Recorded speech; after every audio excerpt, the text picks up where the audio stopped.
If it's true that founders of the Crips and Bloods are triple OGs, then I assume Craig Munson will be a quadruple OG.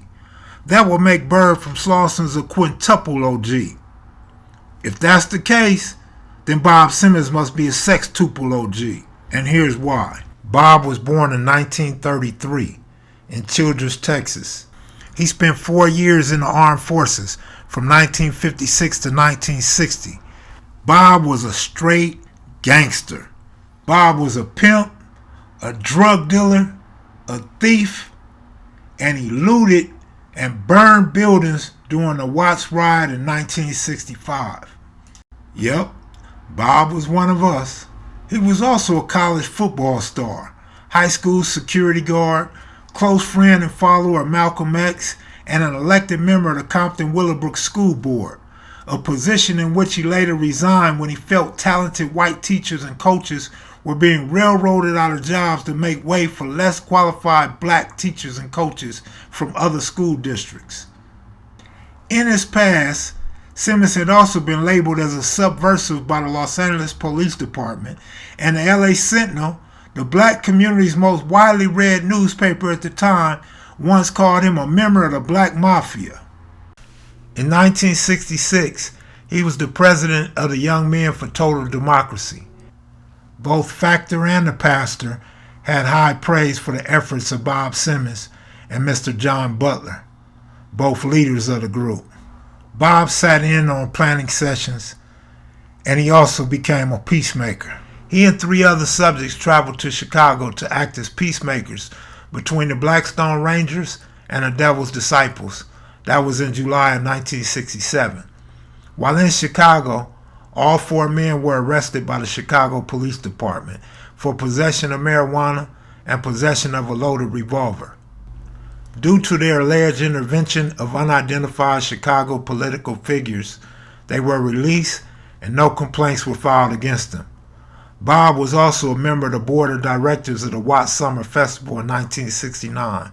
Like many of us, Bob was non-judgmental. He came from a gangster background to a military man that wanted nothing but good for our youth. He wanted our people to stay out the system. He wanted our people to have fun, enjoy life, and most of all, he employed troubled teens and young adults. Eventually, Bob found himself desperately looking for a place to open up a youth camp. Simmons tried his best to get funding for 6 months unsuccessfully. When John Factor found out what Simmons was trying to do, he told Simmons to find a campsite, and when he found one, he signed a check for $75,000 and gave it to Bob. Had you ever been to Factor Brookins? Yeah, so Mouse and Took were at Factor Brookins. Camp Factor Brookins get its name from John Factor, a Jewish businessman born in England, moved to Chicago, and then landed in LA. Reverend H. Brookins was from Mississippi. He moved to LA in 1965. In less than 4 years as the only staff member at Camp Factor Brookins, Simmons created a radical program for straightening out the most disturbed teenagers in black communities, the hardcore ghetto casualties that high schools, youth authorities, and probation departments unsuccessfully tried to salvage. However, both Factor and Brookins got behind Bob Simmons, where he opened up Camp Factor Brookins in 1967. Bob Simmons was a good, serious dude, big dude. He was about the business. He loved the kids. He didn't want us to spend time incarcerated. He wanted us to get our act together in placement, and he gave us a second chance to be in a placement. Situated on the outskirts of Banning, Camp Factor Brookins was a self-governing black family of 97 boys and one father, Mr. Bob Simmons. Nearly every boy had been to jail or juvenile hall many times. Some were murderers, others were armed robbers, and most of them were members of violent black gangs in Los Angeles, particularly the Crips. The first campsite was located in Poppy Canyon. That's 8 miles north of Banning in rugged, mountainous areas. Bob once boasted of having the baddest brothers in the city up there, black kids that no one could handle. They said it couldn't be done, that no one man could take care of 97 of these brothers. Well, he did it, and they still didn't believe it, but they kept sending him more kids. And he saw the leadership qualities of Stanley and other people in the community who had leadership qualities, and he gave them chances at employment. He was a good dude. Bob's concepts were somewhat revolutionary and somewhat gangster. They made up their own rules. They could smoke, they could gamble, and they could bring their cars to camp. However, corporal punishment swats across the ass and lower back caused a lot of controversy within the police department, causing people to look the other way. That summer, he picked up kids off the streets of Compton and Watts and drove them out the ghetto for the first time in their lives. We used to come out there and be with Took and come get them, and it was like a weekend, every weekend we would all be together. He had 12 of the meanest, angriest brothers he could find. His philosophy was, if he could make it with them 12 kids, then he could expand the following year. However, when summer ended, none of the boys wanted to go home. So he decided to raise money for food and keep the boys together so they could all continue to live with one another. By September, he felt they were ready. He took the kids down the hill and enrolled them all in Banning High School. Simmons rented 3 rooms in the city where they all slept and studied, 7 or 8 to a room. The year on the mountain paid off.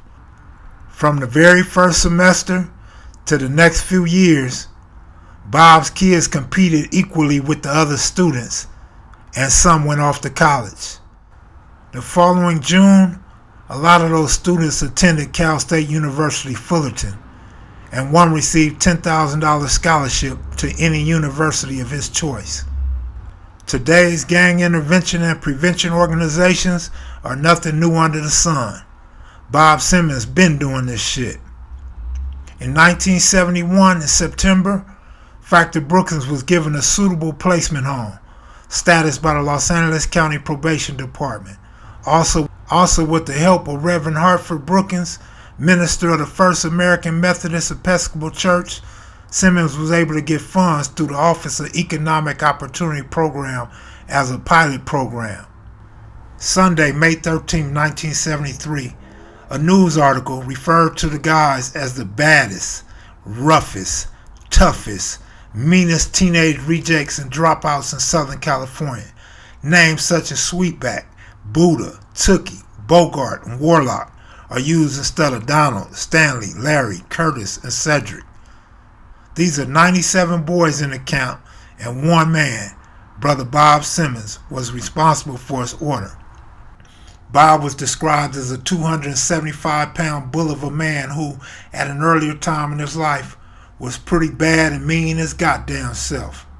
If you haven't a clue who this man is yet, he's often referred to as the owner of the Red House in Compton, where Tookie worked as a counselor and the Crips hung out at. Now let's keep it real. We hear all these good old stories about Tookie at the Red House and these warped memories of what went on and when they went on. But the fact is, Tookie landed in Factor Brookins in 1972. It was Buddha who gave Tookie Bob Simmons' phone number. Tookie and Buddha worked for Bob Simmons as junior camp counselors in the mountains of San Diego. Another less romantic but far dramatic part of this community's alternative education program was in Camp Rancho Vista, which nestled in the hills of North San Diego. It is in this country area that the agency's halfway house for boys had been placed. So in the weekend, Took would get these passes, and we would come and get them. Was that like 72 or 71? Yeah, we would come 72. Yeah, we would come and take Took from there on his weekend passes. He would either spend the night over my house, or he would spend the night over Melvin Hardy's house, or he would bounce back and forward. So we would on those furloughs, we would go to the Sportsman Park Record Hops. They would have dances, and we would all be at the record hops, and Took and them would be in there flexing, Big Mouse Took and all the big buff dudes. It was right before Big Michael Christian got locked up to YA. I believe Mike went to YA in 72. So they would all be up there posing, and we'd be having fun with with big ass. We had a dude out of Compton named James Compton, and then we had a Compton named Compton, and then so both of those guys they would be up there, and it would just be nice and exciting, man, for us to get out. We also had Black Johnny from Fort Trey Avalon. He would be with us back then too. Not even a year later, after Tookie began working as a counselor, Bob Simmons' program was terminated. Shortly after the termination of Bob's program, according to Tookie, there was a problem brewing with another West Side gang, the Hoover Groovers. Yeah, so things were sort of heating up in the street with us, the gangs and things like that. And Bulldog tried to pull us all together through his, man, the courageous courage that this guy had, Bulldog. Man, I can't speak on him enough. He tried to bring us all together up under this umbrella called the Long Table and put us down there and let us just talk it out, man. And if we couldn't talk it out, let's go in the side of the building and duke it out. Things had gotten out of hand when Lil Chocolate, a member of the Hoover Groovers, was murdered. The mysterious killing of Chocolate and the shootings of other Hoover Groovers were blamed on the West Side Crips, but mainly on one person, Buddha. Buddha was arrested for at least 2 murders, but released because of insufficient evidence. The West Side Crips were ambushing the Hoover Groovers regularly, but neither Buddha nor any West Side Crips claimed the killing of Chocolate. In 1972, San Diego summer camp was terminated. Bob would then open up a boys' home in Compton, located off Santa Fe on Pine Street. On February 27, 1973, Bob Simmons called Tookie into his office. They sat there silent when Bob gave Tookie the news. Buddha had been killed.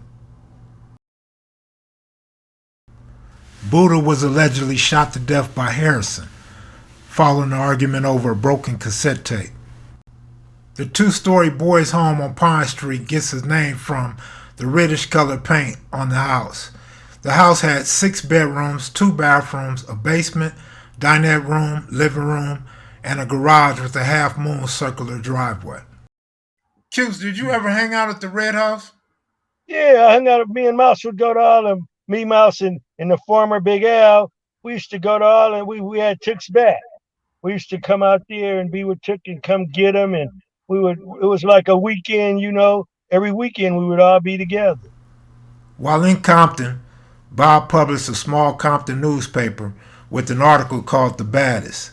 It featured Buddha, Little James, Warlock, Melvin Hardy, Sweetback, Monk, and Tookie on the cover. Because if we were inside of those rooms. It was Crips and Bloods. It was a gathering, a drawing of the community of youngsters who would end up in juvenile hall from our lifestyle. Now, some may call this good journalism.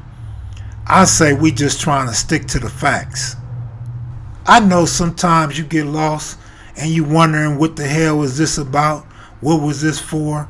Why is this important? Well, it's important because the exact order in which events occur help us understand the cause and effect of those events, and thereby allows us to step back and view the big picture of history, how and why events unfold in the way they do, and how they are related.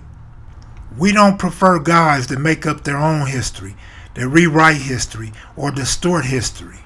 Everyone's entitled to their own shine and their own story. We get that, and I'm with that. Therefore, a timeline is an important secondary source for understanding history. The ability to analyze and draw conclusions from timelines is important to the study of history. Anyone found guilty of distorting the historical facts of the Crips and Bloods is not conducive to the betterment of Kev Mac videos. S. Mac and I are just trying to keep things in its right perspective and give you guys content that you can enjoy. When Bob got into real estate, he owned over 7 properties throughout the city of Compton. Coming from his background, he definitely had life figured out. The great Bob Simmons passed in Compton, March 15th, 1985.